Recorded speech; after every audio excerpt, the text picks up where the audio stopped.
వైఎస్ఆర్సీపీకి చెందినటువంటి మాజీ మంత్రి అంబటి రాంబాబు నిన్నటి రోజున తిరుమల తిరుపతి దేవస్థానంలో అందిస్తున్నటువంటి సౌకర్యాల గురించి కావచ్చు, అక్కడ అన్నప్రసాద గురించి కావచ్చు, ఆయన యొక్క అభిప్రాయాన్ని చెప్పడం జరిగింది. ఎప్పుడు కూటమి ప్రభుత్వం మీద తిరుమల తిరుపతి దేవస్థానానికి సంబంధించి దుష్ప్రచారం చేసే బోమన కరుణాకర్ రెడ్డికి, అదేవిధంగా వైఎస్ఆర్సీపీ వాళ్ళందరికీ కూడా అంబటి రాంబాబు కౌంటర్ ఇచ్చినట్టుగా అర్థమవుతుంది. మరి మొత్తానికి అంబటి రాంబాబు చేసినటువంటి వ్యాఖ్యల గురించి పూర్తి విషయాలు తెలుసుకోవడానికి మనతో ఉన్నారు సోషల్ యాక్టివిస్ట్ శ్రీలీల గారు. మేడం నమస్కారం అండి. నమస్తే అండి. అంబటి రాంబాబు తిరుమల తిరుపతి దేవస్థానానికి సంబంధించి అన్నప్రసాదం చాలా చక్కగా ఉందని, చాలా చక్కగా మెయింటైన్ చేస్తున్నారని చెప్పేసి కితాబ్ ఇచ్చారు.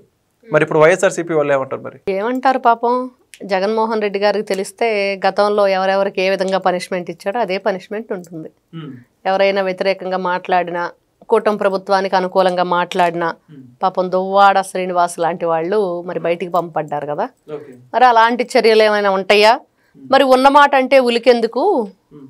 మరి నిజమే కదా అని చెప్పి అందరూ కూడా సైలెంట్గా ఊరుకుంటారో చూడాలి.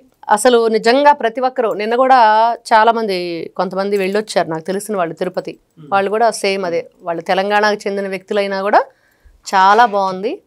కూటమి ప్రభుత్వం అధికారంలోకి వచ్చాక తిరుమల తిరుపతి దేవస్థానంలో అక్కడ ఆ శుభ్రపరిచే విధానం కానివ్వండి, ఫుడ్ క్వాలిటీ కానివ్వండి, ఆ దర్శనంకి వెళ్ళేటప్పుడు ఆ క్యూ లైన్లో అప్పుడు అంతకుముందు చక్కగా వేడివేడిగా ఆ ప్రసాదాన్ని అందరికీ కూడా ఆకలేస్తుంది అంతంత టైం వెయిట్ చేయాలంటే. మరి వైఎస్ఆర్సీపీ పార్టీ అధికారంలో ఉన్నప్పుడు నేను కూడా ఒకసారి తిరుమల తిరుపతి దేవస్థానం వెళ్ళటం జరిగింది. మరి ఎక్కడ కనీసం పసిపిల్లోడికి పాలు కూడా లేవు అక్కడ. అలా వేచి వేచి వేచి వేచి ఉండవలసిందే తప్పించి ఎక్కడ అంత ప్రసాదం కానీ కనీసం అంత అల్పాహారంగా ఏదన్నా ఇస్తారంటే ఎక్కడా కూడా లేదు. కానీ ఇప్పుడు చక్కగా అందరికీ అందుబాటులో ఆ పొంగలు కానివ్వండి, పాలు కానివ్వండి, పిల్లలకి అన్ని ఏర్పాట్లు జరుగుతున్నాయి. స్వామివారి దర్శనం చాలా సంతోషంగా భక్తులందరూ కూడా దర్శనం చేసుకుంటున్నారు. అంబటి రాంబాబు గారు అంటే ఇక్కడ అంటే ఎవరు గొప్పలు వాళ్ళు చెప్పుకుంటారులే అనేది జనంలో ఉన్నది. కానీ వైఎస్ఆర్సీపీ పార్టీకి సంబంధించిన గతంలో మంత్రిగా, ఎమ్మెల్యేగా చేసిన అంబటి రాంబాబు గారి నోటి వెంట వెంకటేశ్వర స్వామి గురించి కూటమి ప్రభుత్వం మరి బిఆర్ నాయుడు గారు అక్కడ చైర్మన్గా వచ్చిన తర్వాత ఏ విధంగా ఉంది తిరుమల, ఎంత గొప్పగా ఉంది, మరి ఏ విధంగా వాళ్ళు అక్కడ చూస్తున్నారు, చేస్తున్నారు, అన్నీ కూడా క్రమశిక్షణతోటి క్రమబద్ధతతోటి వెళ్తున్నాయి. దానికి నిలువెత్తు నిదర్శనం మళ్ళీ మళ్ళీ అంటే నేను 2 సార్లు విన్నాను ఆ వీడియో. అసలు ఏం చెప్తున్నాడు అనేది. ఆయన భోజనం చేసే అక్కడ అది కూడా వీడియో ఉంది. భోజనం చేస్తూ చాలా మంచి ఆహారం. గతంలో ఆ వీడియో చూస్తే పక్కన వైఎస్ఆర్సీపీ పార్టీ అధికారంలో ఉన్నప్పుడు భక్తులు అన్నాన్ని ఇలా చూపిస్తూ ఇది తినే అన్నమేనా, అసలు ఇలాంటి భోజనం పెడతారా భక్తులకు అని చెప్పేసి వీడియో ఉంది. ఇవి 2 ఎడిట్ చేసి పెట్టాలి. వైఎస్ఆర్సీపీ పార్టీ అధికారంలో ఉన్నప్పుడు భక్తులు ఏ విధంగా ఇబ్బందికి గురయ్యారు, మరి రోజున కూటమి ప్రభుత్వం అధికారంలోకి వచ్చాక వైఎస్ఆర్సీపీ పార్టీకి చెందిన నాయకులు తిరుపతి వెళ్తే మరి ఏ విధంగా స్వామివారి మీద ప్రేమతో వెళ్ళారు, స్వామివారి భక్తితో వెళ్ళారు. అక్కడ దర్శనం అయిపోయిన తర్వాత భోజనం చేసి అక్కడున్న విశిష్టత చెప్తుంటే ఎంత గొప్పగా స్వామివారికి కైంకర్యాలు జరుగుతున్నాయని చాలా మంచి విషయాన్ని చెప్పారు. ఒప్పుకోవాల్సిందే ఎవరైనా సరే. భగవంతుని విషయానికి వచ్చేటప్పటికి అక్కడ ఏం జరిగింది అనేది ఒప్పుకోవాల్సిందే. దీనివల్ల ఏంటి అంటే ఎవరైతే నిద్ర లేచింది మొదలు కనీసం బ్రష్ చేస్తాడో కూడా చేయడో తెలియదు ఆ వ్యక్తి. ఆయనకు ఒకటే పని ఏంటంటే తిరుమల తిరుపతి దేవస్థానం మీద ప్రాపకాండ చేయటం. గోవుల విషయం గురించి కానివ్వండి, అక్కడ క్యూ లైన్ల విషయం గురించి కానివ్వండి, ఎన్ని ఎలిగేషన్స్ చూసాం మనం. బిఆర్ నాయుడు గారు చైర్మన్గా పదవి బాధ్యతలు చేపట్టిన తర్వాత భూమన కరుణాకర్ రెడ్డి గోవధ అన్నాడు. పోలీసులు ఎంక్వైరీ చేస్తే అబ్బెబ్బే నేను అట్లా ఎందుకు అన్నానండి, గోవెద అన్నాను అన్నాడు. తర్వాత నడి రోడ్డు మీద దుప్పటి దిండేసుకొని దాని గురించి ఓతగా దిండేసుకొని పడుకొని దాని గురించి ఓతగా యాగి చేసేసారు.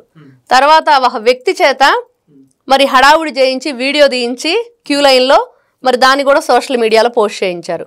ఆ వ్యక్తిని అడిగితే అబ్బెబ్బే నాకు ఎటువంటి దురుద్దేశం లేదు, మరి నేను కేవలం నాకేదో పాలు కొంచెం లేటుగా అందుతున్నాయి, నాకు హెల్త్ బాగాలేదు, కొంచెం ఫాస్ట్గా ఇస్తారని చెప్పేసి గొడవ చేశానని. సిల్లీగా ఉంది కదా వినటానికి కూడా.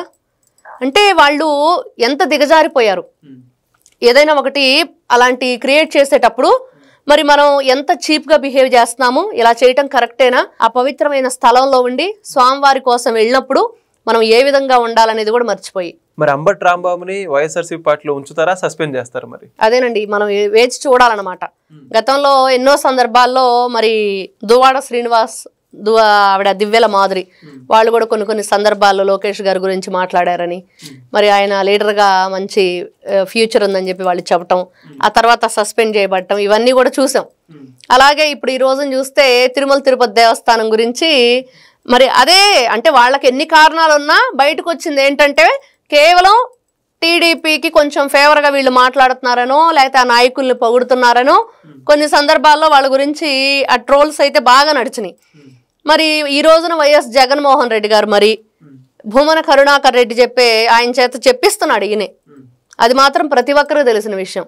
ఈ రోజున భూమన కరుణాకర్ రెడ్డి ఎందుకు మాట్లాడుతున్నాడు అంటే జగన్మోహన్ రెడ్డి మాట్లాడమన్నాడు అనేది ప్రతి ఒక్కరూ చెప్తున్న విషయం.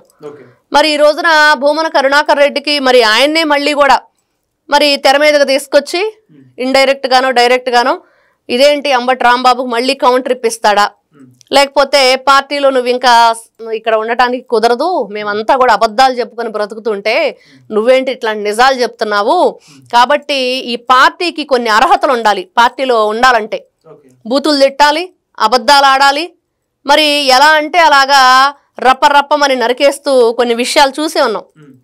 ఆ రోజు కారెట్లా తొక్కిచ్చిన తర్వాత సంబంధం లేదని ఎలా చెప్పారు, ఇట్లాంటివన్నీ కూడా తెలిసి ఉండాలి. అలాంటివన్నీ ఆ క్వాలిటీస్ ఉంటేనే ఆ పార్టీలో ఉండటానికి అర్హత. మరి ఈ రోజున నిజాలు చెప్పిన అంబటి రాంబాబు గారు ఆ పార్టీలో ఉండే అర్హత కోల్పోతాడా అంటే మరి ప్రతి ఒక్కరు కూడా అనుమానంగానే ఉంది. Okay, thank you. నమస్తే. Please subscribe to Leo news for more videos.